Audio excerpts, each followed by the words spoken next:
We are living through one of the most volatile stretches of the 21st century. Yet, most people still interpret today's events using a 19th century frame. When U.S. fleets move closer to Latin American shores, when sanctions tighten around Caracas, many people reach for the same instinctive conclusion: it's all about oil. That conclusion isn't wrong, just incomplete.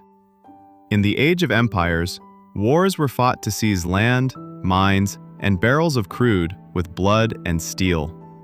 But in the era of algorithms, digital finance, and cross-border sanctions, war has evolved into something else. Power no longer has to take resources by force. There is a more efficient method: create the rules and defend them. Under those rules, you don't need to own someone's oil fields. You only need to ensure they must use a payment system you control to access the value of their own resources. That's why Venezuela was never just a story about a South American country being targeted for its wealth. It's a snapshot of a deeper conflict, a financial order built after World War II, against efforts to carve out a different way to operate. If you want to understand why Washington is willing to spend billions, absorb international criticism, and surround a country that is not a direct military threat, you have to look past the oil story and see the core. The core is the power of the world's reserve currency. Welcome to Unsaid Truths, where we talk about the truths society would rather you never see. America doesn't lack oil. To begin this geopolitical autopsy, we have to remove a misconception that has taken root in the public mind.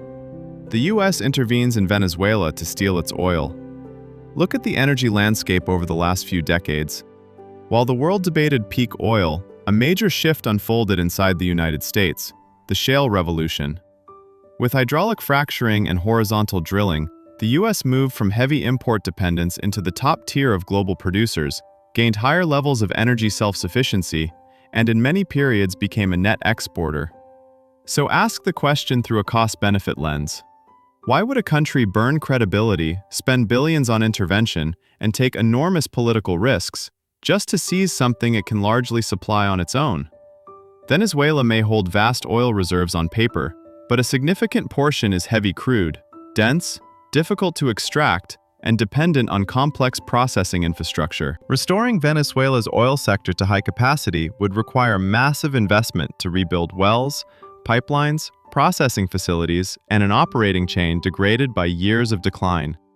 Compared to U.S. shale, Venezuela's heavy crude looks like an asset with potential value, but one burdened by technical hurdles, operational risk, and high geopolitical exposure.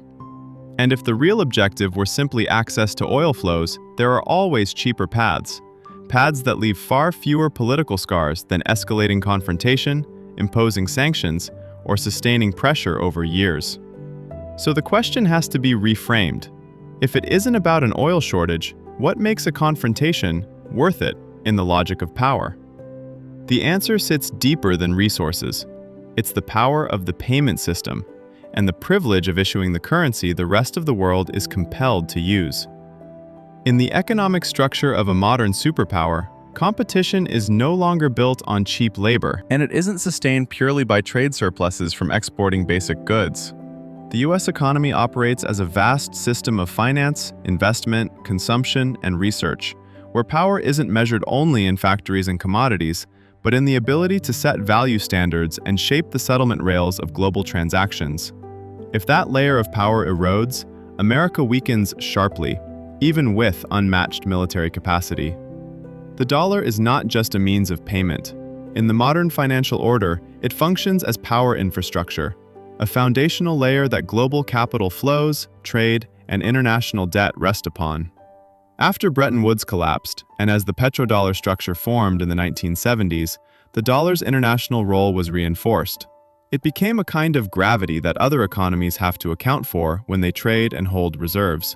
When oil is priced primarily in dollars, it creates structural demand. If a country wants to import energy to run its economy, it needs dollars, and in practice, it tends to hold dollar-denominated foreign exchange reserves. From there, the U.S. gains advantages that few empires in history have held at the same time. First is the issuance advantage. The cost of creating nominal money is low, yet it can be exchanged for real goods, real services, and real assets from the rest of the world. It's a systemic benefit, often described as an invisible tax embedded in reserve currency status. Second, the dollar allows the U.S. to sustain extremely large public debt without triggering an immediate liquidity crisis the way many countries would. A large share of its obligations are denominated in the very currency the U.S. can issue. When debt costs rise, Washington has more policy options, monetary and fiscal. And in certain periods, inflation pressure can be partially exported outward through global financial channels and through other countries' holdings of dollars. In that sense, the world indirectly finances America's debt structure through its reserve demand and its confidence in the currency. Third, and most sensitive of all, the dollar's global role helps create the funding capacity behind U.S. military power. Washington maintains a network of hundreds of bases and multiple naval strike groups across the globe. The resources to sustain that scale of presence do not come only from domestic taxation. They are supported by the financial advantages that come with issuing the reserve currency, typically lower borrowing costs, greater capacity to raise capital, and dollar purchasing power reinforced by global demand to hold dollars. In other words, when the dollar sits at the center, the U.S. has a wider financial margin to sustain spending, including defense spending, than many countries would under similar conditions. If the dollar's central role were to erode quickly, the U.S. would face a harsher equation: higher capital costs, heavier budget pressure, and a global footprint that could be forced to shrink. That's why efforts to weaken the dollar's position are not seen as a challenge to Washington alone, but as a challenge to the existing financial order itself. This is the core of the Venezuela story. The issue isn't simply oil reserves. It's how Venezuela tried to sell oil under the tightening pressure of long-running sanctions. Backed into a corner, Venezuela experimented with several routes that, through Washington's lens, crossed a red line. They looked for ways to sell oil without relying on dollar-based settlement channels. They used gold in certain direct transactions. They set up bilateral swap arrangements with Russia and China, and they even tested the digital currency Petro, presented as oil-backed, with the aim of bypassing the US-led financial system. For supporters of sovereignty, this can look like survival and self-determination. But from the viewpoint of the financial center of gravity, it becomes a dangerous precedent. If selling energy outside the dollar spreads, it can slowly erode the foundations of the petrodollar structure over time. History has shown similar signals. Under Saddam Hussein, Iraq spent a period shifting oil pricing toward the euro. Muammar Gaddafi raised the idea of a regional gold dinar. Different contexts, same underlying pattern. Any attempt to build an exit route outside the dollar's orbit is treated as a systemic challenge. Now imagine this. If a country can sell oil without the dollar, the effectiveness of dollar-based sanctions declines sharply. The U.S. financial lever weakens, and the rule set begins to erode from the inside. In practice, countries are judged differently depending on how closely they remain tied to the existing order, using dollars in international settlement and recycling capital back into dollar-denominated assets, including U.S. Treasury bonds. But with Venezuela, the sensitive point is different. The attempt to break away from the dollar's orbit is seen as a direct challenge to the system's foundation. In geopolitics, the fear isn't a few $billion in oil revenue. The fear is precedent. If an outside-the-dollar model can function, it can trigger a contagion effect. Iran could learn from it, Russia could push harder, and most importantly, Middle Eastern states, the heart of the petrodollar structure, could begin asking why they should keep playing the same role in the same system. In this case, oil is the vehicle. The deeper objective is to defend the central role of the greenback. Modern conflict doesn't always fight to seize land. Often, it fights to preserve monetary order. Conflicts in the 21st century don't always require occupying territory with infantry and tanks. They can take the form of sanctions, financial sieges, and the systematic isolation of an opponent from the global trade and finance network. The goal is not to own the other side's resources. The goal is to make operating outside the system so risky that no one wants to try. The sanctions imposed on Venezuela are not primarily designed to correct moral wrongs or deliver democracy, no matter how often those lines are repeated. They serve more practical objectives. First, to make non-dollar transactions difficult and expensive. Second, to raise the cost of bypassing the system so high that any institution or country considering trade with the sanctioned target hesitates, fearful of secondary consequences. Third, to send a hard deterrent signal. This is the price of trying to operate outside the dollar's orbit. This is a form of invisible warfare, and its damage can run deeper than bombs. It doesn't have to destroy buildings. It targets the economic bloodstream, payment flows, foreign exchange reserves, import capacity, and confidence in the currency. When those channels are cut, purchasing power collapses, the monetary system destabilizes, and society comes under pressure from within. In this world, compliance is often exchanged for relative stability. Attempts to step outside the rules can be met with rising economic costs. The US doesn't have to seize Venezuela's oil fields. It only has to make those oil fields hard to use in international markets if transactions don't pass through the dollar-centered rails. That is how a modern order operates. You don't need chains.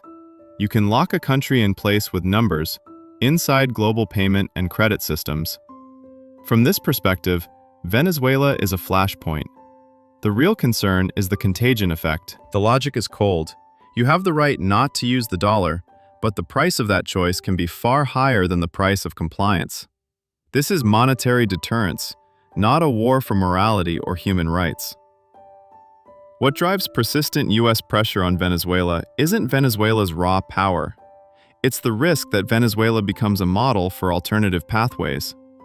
Imagine Venezuela succeeds in building a functioning non-dollar settlement mechanism. Sanctioned states like Iran and North Korea, and even major powers like Russia and China, would view it as a potential escape route. Over time, oil could begin to trade in a wider set of currencies, and the dollar's central role would weaken step by step. A monetary empire rarely collapses from one decisive battle. It erodes as more and more small, quiet transactions drift out of its orbit, like hairline cracks in a massive dam, accumulating until the structure can no longer hold. The US understands this dynamic better than anyone because it has used the system's leverage to weaken rivals in the past. From that angle, tightening the vice on Venezuela is ultimately a form of systemic risk prevention, stopping a precedent while it is still small. Venezuela must be turned into a clear deterrent example, a costly scenario that makes any country considering an exit from the dollar's orbit think twice, through fear, not persuasion.